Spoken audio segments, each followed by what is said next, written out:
Yes, just a quick update. I have been to Walmart, and I found, according to their book, the battery that should be the replacement.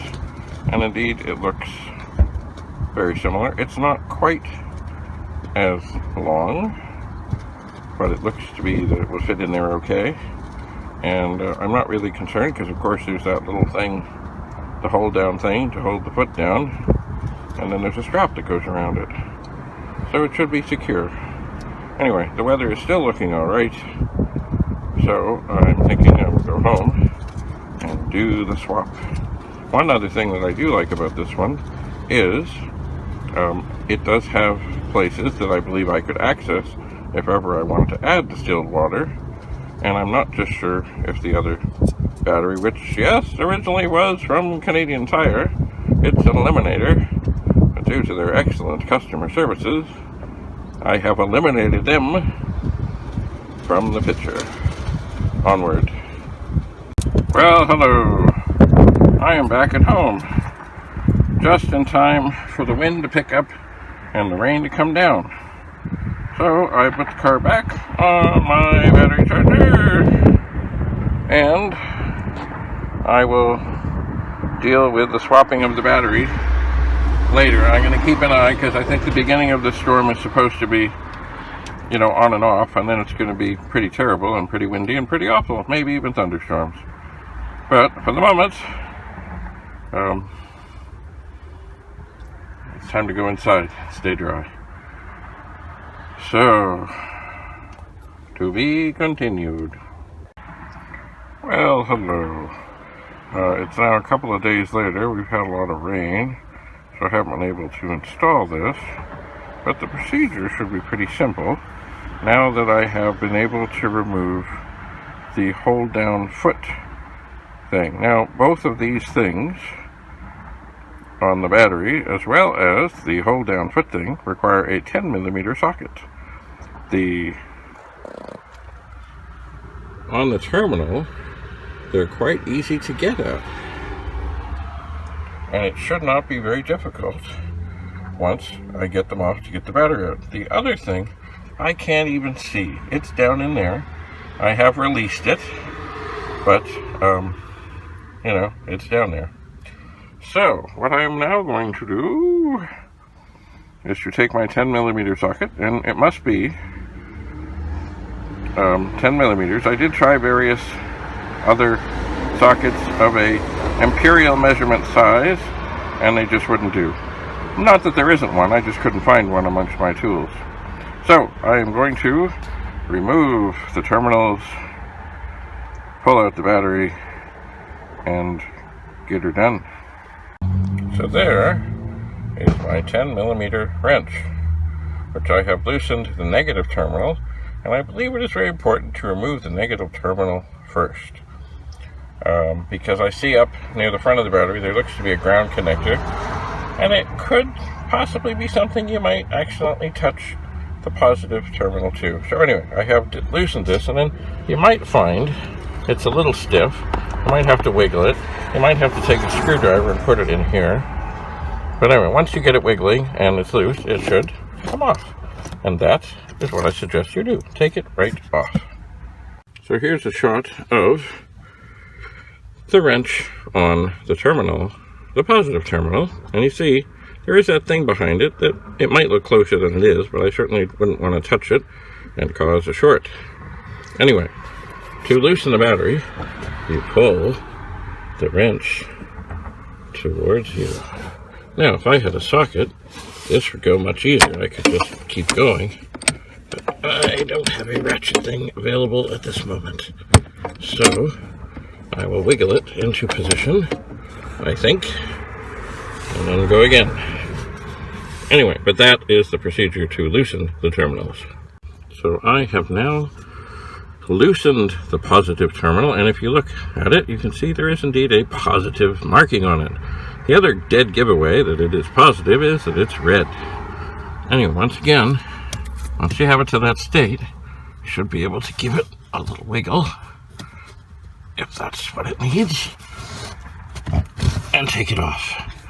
And there, it has been removed. So now the battery should be ready to come out, I think. Alright, the battery is out. Keep in mind, it is heavy. It has two handles that should fold up, at least this one does, but it does take a good oomph to get it out.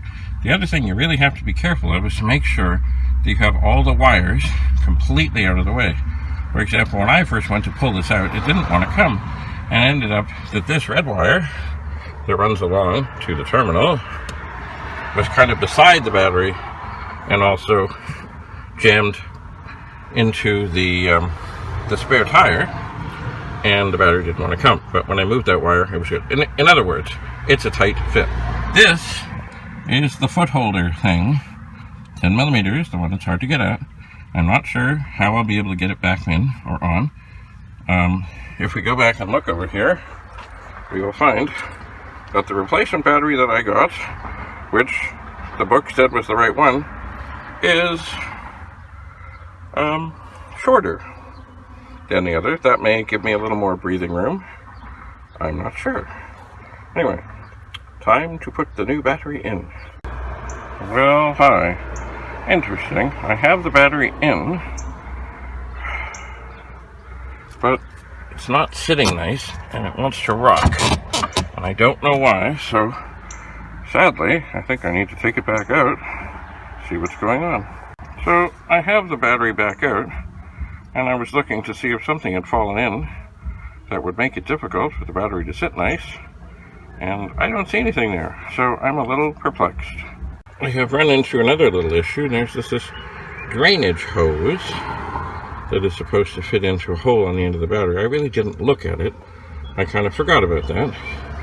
But from my positioning here, it doesn't seem to want to fit, so I'm thinking it's a different size, and that is frustrating. So indeed, the hole on the end of the old battery is quite a bit bigger than the one on the new battery. That hose with that connector is supposed to go in, but it doesn't. So at this moment, there's nothing I can do about that, but I think I will look into finding another elbow thing. It's funny because, of course, this is supposed to be the battery that fits here. I am baffled. So I do not have the battery completely secured at all, and the hose is not attached. But I suppose when it's time to remove these little caps and connect it.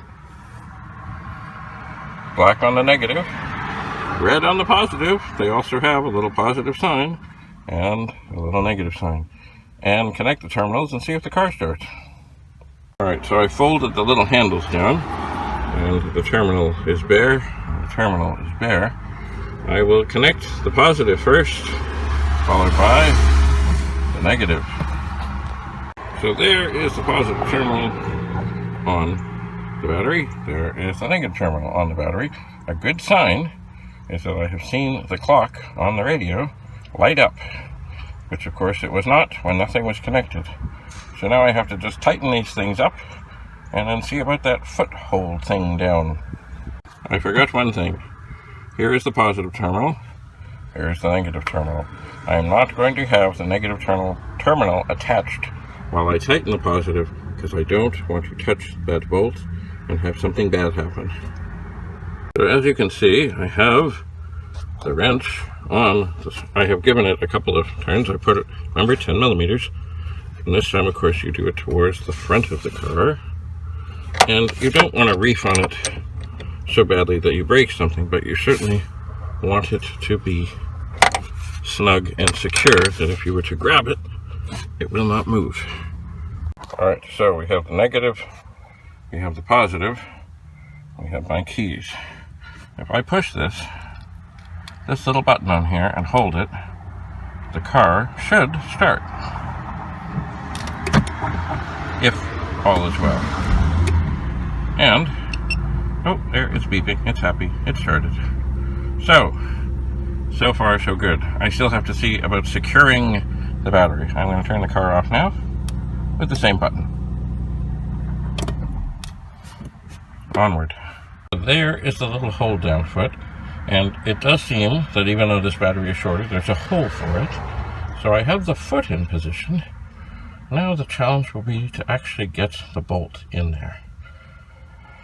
So the bolt is in the 10mm wrench. It seems to fit fairly snugly, and I'm sure there's a trick to this that I don't know about, something I could stick in there.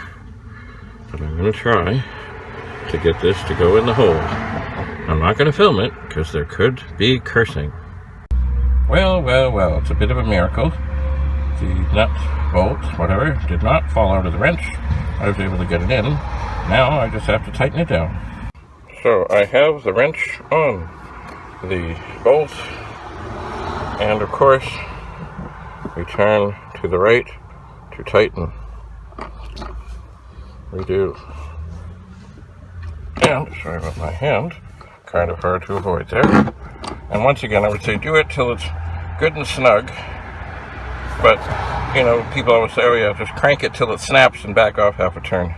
Yeah, don't do that. Alright, so the nut bolt is screwed and tight. The last thing there is there's this strap.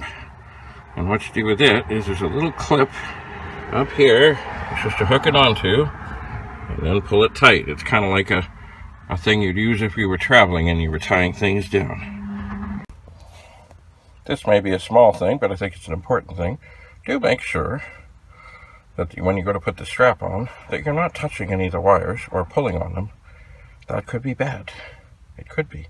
So you got to run it underneath, and run it up. Now I haven't put it on yet, but I will avoid the wires. I shall. And also, I will make sure there are no kinks in this little tie-down thing. Alright, so I have the clip for the tie-down on, and now I need to pull to get this to snug up so the battery is secure. Also, there's got to be careful. This tried to twist on me, and I do not want it to twist. So there's the end here, and you pull it. Now the cable, not the cable, the tie-down thing should snug up. It should. That took a little more effort than I had in mind, because of course this thing has been in position for many years, and in a different position. Anyway, good strong pull, gets it nice and snug. So now the battery is secure, and we're almost done.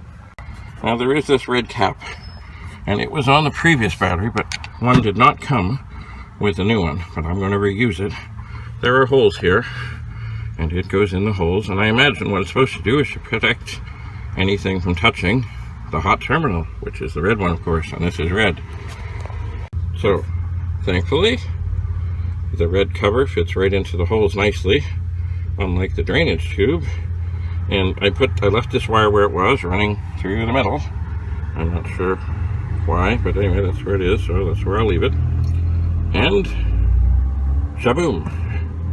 I think we're done. Alrighty, so I have started the car again. It seems to be fine. Of course, here is the old battery. One thing I will do, because I'm curious, is I pulled the sticker off, and I found the place to access the innards of the battery. I'm sure this will also do the same over here. You have to be really careful because there's acid in there. What I'm really wanting to see is the level in there down? And is that what caused this battery to fail and me to have to replace it? And, you know, possibly, is it possible that if I had just added distilled water, remember, it must be distilled water, available at most grocery stores and other such things, because a lot of people with CPAP machines use them, and I think I used to use them in irons. Anyway, at some point soon, I will open that very carefully on a flat surface with great care and check. And if you're not at all sure if you want to do this, then don't do it. Take the battery to the store, trade it in, be done with it. Shaboom. So, the battery is done. I'm now going to take the battery charger and put it away. To summarize, be careful. And it only takes a 10mm socket with an extension, and then of course you have to deal with the little strap. Use patience. Always connect the negative terminal last. When you're connecting the positive terminal, don't have the negative one connected already. You know, if you don't have a socket extension, and it should be, I think, 9 or 10 inches long. Get one at whatever store you think would be good. Oh, and the main thing is, don't forget this, the back hatch is only opened and closed when you have power. If you take the battery out, like say you went to the store and you took the battery out, took it in, and came out thinking you're just going to open the hatch again, you're not. It will not open. I did not get a chance to test it with just a battery charger on it. My advice would be, close it, but make sure you've got something like a pop bottle or something in the way so it does not secure, because if it latches, God help you. Anyway, hopefully I never have to do that again. So this is David Bradley signing off. If you have any questions, don't hesitate. Bye for now.